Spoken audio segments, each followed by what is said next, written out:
黑色乳牛床照流出，孖仔瞓床不設防。床，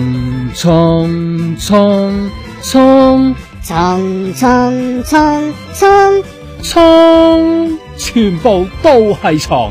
睇嚟黑牛姐姐真係好中意床啦。最新嘅有呢一張，有本添啊，有熱心讀者爆料嘅，淨係着住背心仔，樣子 enjoy 真係 sweet 嘅啫。不過佢尋日宣傳港姐就話唔知係咪自己冇影過親密照，連嘴相都唔會喎。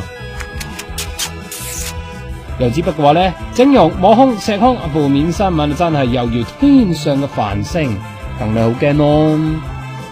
我講翻個活動先啦，呢日就選咗最受傳媒歡迎佳麗，佢就話拎到個獎，信心大增，仲希望拎埋冠軍添。